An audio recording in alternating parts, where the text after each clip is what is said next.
ಸ್ವಾಮಿಯೇ ಅಯ್ಯಪ್ಪೋ ಸ್ವಾಮಿಯೇ. ಸ್ವಾಮಿ ಶರಣಂ, ಸ್ವಾಮಿಯೇ ಶರಣಮಯ್ಯಪ್ಪ. ಶಬರಿಮಲೆಯಲ್ಲಿ 41ನೇ ದಿನದ ಆ ಮಂಡಲ ಪೂಜೆಗೆ ಇನ್ನು ಕೇವಲ 3 ದಿನಗಳು ಬಾಕಿ. ಅಂದರೆ ಈ ದಿನದ ಹೊರತುಪಡಿಸಿ 25, 26, 27 ಈ 3 ದಿನದಲ್ಲಿ ಆ ಶಬರಿಮಲೆಯಲ್ಲಿ ಮಂಡಲ ಪೂಜೆ.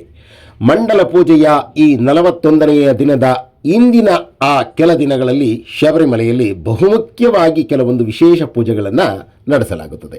ಅದರಂತೆಯೇ 23/12/2025 ಮಂಗಳವಾರ ಶಬರಿಮಲೆಯಲ್ಲಿ ಸಾಕ್ಷಾತ್ ಪರಶಿವನು ಆಗಮಿಸಿದ್ದ ಆ ಒಂದು ದೈವಿಕ ಕ್ಷಣ, ಸಾಕ್ಷಾತ್ ಶ್ರೀ ವಿಷ್ಣು ಪರಮಾತ್ಮನು ಮಹಾಲಕ್ಷ್ಮಿಯೊಡನೆ ಆ ಶಬರಿಮಲೆಯಲ್ಲಿ ಬಂದಂತಹ ದೈವಿಕ ಕ್ಷಣ.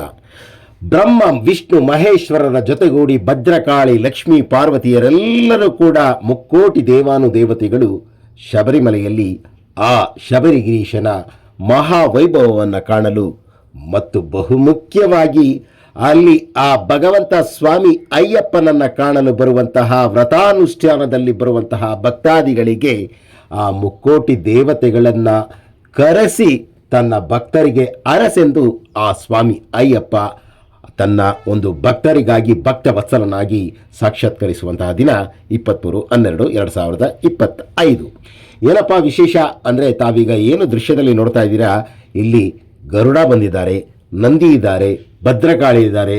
ಸ್ವಾಮಿ ಅಯ್ಯಪ್ಪನು ಹುಲಿಯ ಮೇಲೆ ಕುಳಿತು ಬಂದು ತನ್ನ ಭಕ್ತರಿಗೆ ಅರಸುತ್ತಿದ್ದಾರೆ. ಮತ್ತು ಬ್ರಹ್ಮ ವಿಷ್ಣು ಮಹೇಶ್ವರ ಮಹಾಲಕ್ಷ್ಮಿ ಪಾರ್ವತಿ ಸುಬ್ರಹ್ಮಣ್ಯ ಮತ್ತು ಗಣೇಶ ಹೀಗೆ ಸಕಲ ದೇವಾನುದೇವತೆಗಳು ಶಬರಿಮಲೆಯಲ್ಲಿ ಪ್ರತ್ಯಕ್ಷವಾಗಲು ಕಾರಣವೇನು? ಆ ಪ್ರತ್ಯಕ್ಷವಾದಾಗ ಅವರಿಗೆ ಕರ್ಪೂರದ ಆ ಒಂದು ಆರತಿಯನ್ನು ಬೆಳಗುತ್ತಿರುವಂತಹ ವಿಶೇಷತೆ ಏನು ಎಂದರೆ, ಈ ಮಂಡಲ ಪೂಜೆಗೂ ಮೊದಲು ಈ 3ನೇ ದಿನ 4ನೇ ಇಂದಿನ ದಿನದಲ್ಲಿ ಕಳೆದ ವರ್ಷವೂ 23/12/2024 ಸೋಮವಾರ ಈ ಒಂದು ಕರ್ಪೂರ ಆಳಿ ಉತ್ಸವ ಜರುಗಿತ್ತು. ಮುಕ್ಕೋಟಿ ದೇವತೆಗಳನ್ನು ಶಬರಿಮಲೆಗೆ ಆ ಭಗವಂತ ಸ್ವಾಮಿ ಅಯ್ಯಪ್ಪ ಕರೆಸುತ್ತಾರಂತೆ.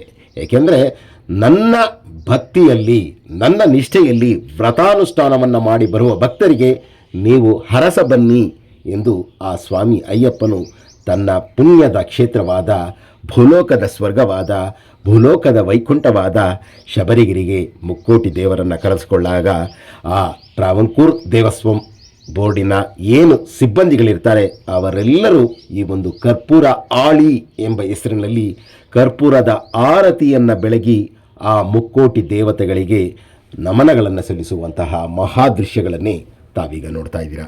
ಇಲ್ಲಿ ಶಿವರಿದ್ದಾರೆ, ಪಾರ್ವತಿ ಇದ್ದಾರೆ, ವಿಷ್ಣು, ಮಹಾಲಕ್ಷ್ಮಿ, ಗಣೇಶ, ಸುಬ್ರಹ್ಮಣ್ಯ ಮತ್ತು ಬಹಳಷ್ಟು ದೇವಾನುದೇವತೆಗಳ ಎಲ್ಲರ ಒಂದು ರೂಪಗಳನ್ನು ಕೆಲವೊಂದು ವ್ಯಕ್ತಿಗಳು ಧರಿಸಿದ್ದಾರೆ ಅಂತ ನಾವು ಭಾವಿಸ್ಬೋದು. ಆದರೆ ಸಾಕ್ಷಾತ್ ಆ ದೇವತೆಗಳೇ ಯಾರ ರೂಪದಲ್ಲಿ ಬಂದಿದ್ದಾರೋ ಎಂಬುದಂತೂ ಹೇಳಲಿಕ್ಕೆ ಅಸಾಧ್ಯ. ಅದನ್ನು ಯಾರು ಆ ಒಂದು ವ್ರತಾನುಷ್ಠಾನವಾಗಿ ಶಬರಿಮಲೆ ಯಾತ್ರೆಯನ್ನು ಮಾಡಿರ್ತಾರೆ ಅವರಿಗೆ ಆ ಭಗವಂತನ ಸಾಕ್ಷಾತ್ಕಾರವಾಗಿರುತ್ತೆ ಎಂಬುದರಲ್ಲಿ ಯಾವುದೇ ಅನುಮಾನವಿಲ್ಲ. ವರ್ಷವೂ 23/12/2025 ಈ ಒಂದು ದಿನದಂತೆಯೇ ಆ ಮಂಡಲ ಪೂಜೆಯ ಆ ಇಂದಿನ 4ನೇ ದಿನದಲ್ಲಿ ಕರ್ಪೂರ ಆಳಿ ಪೂಜೆಯನ್ನು ಟ್ರಾವಂಕೂರ್ ದೇವಸ್ವಂ ಬೋರ್ಡಿನ ಆ ಸಕಲ ಸಿಬ್ಬಂದಿಗಳು ಮತ್ತು ಪೊಲೀಸ್ ಇಲಾಖೆಯ ಸಹಕಾರದೊಂದಿಗೆ ಈ ಒಂದು ಕರ್ಪೂರ ಆಳಿಯನ್ನು ನಡೆಸಲಾಗುತ್ತೆ. ಕೆಲವೊಂದು ಸ್ವಾಮಿಗಳು ಕೂಡ ತಂಡವಾಗಿ ಆ ಕರ್ಪೂರವನ್ನು ಬೆಳಗುತ್ತಿರುವಂತಹ ದೃಶ್ಯವನ್ನು ತಾವೀಗ ನೋಡಬಹುದು. ತಮ್ಮನ್ನೇ ತಾವು ಮರೆತು ನರ್ತಿಸುತ್ತಾ ಆ ಭಗವಂತನ ಶರಣಘೋಷವನ್ನು ಉಚ್ಚರಿಸಿ ಶಬರಿಮಲೆಯಲ್ಲಿ ಕರ್ಪೂರ ಆಳಿ ಪೂಜೆಯನ್ನು ನಡೆಸಿದ್ದಾರೆ.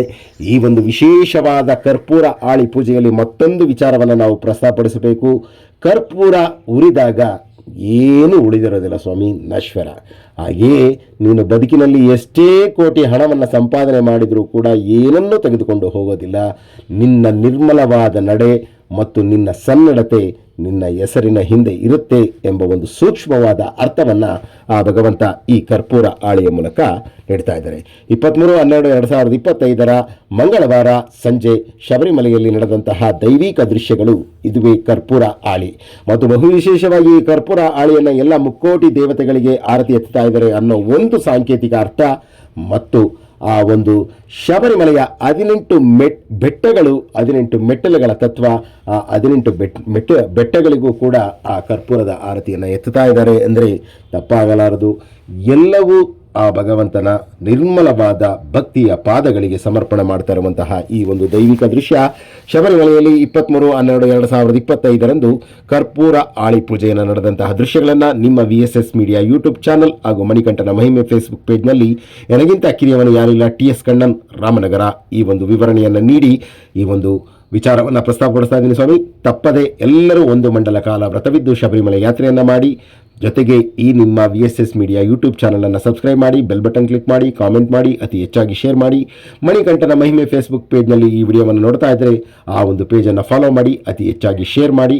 ಮತ್ತು ಈ ವಿಚಾರದಲ್ಲಿ ತಮ್ಮಲ್ಲಿ ಹೆಚ್ಚಿನ ವಿಚಾರವಿದ್ದರೆ ಖಂಡಿತವಾಗಿ 9740280589 ವಾಟ್ಸಪ್ ಮಾಡಿ, ಕಾಲ್ ಮಾಡಿ, ಟೆಲಿಗ್ರಾಮ್ ಮಾಡಿ, ಯಾವುದೇ ಒಂದು ಸಾಮಾಜಿಕ ಜಾಲತಾಣದ ಮೂಲಕ ಆ ವಿಚಾರವನ್ನು ಹಂಚಿಕೊಳ್ಳಲಿಕ್ಕೆ ಸಹಕರಿಸಿ. ಸ್ವಾಮಿ ಶರಣಂ, ಸ್ವಾಮಿಯೇ ಶರಣಮಯ್ಯಪ್ಪ.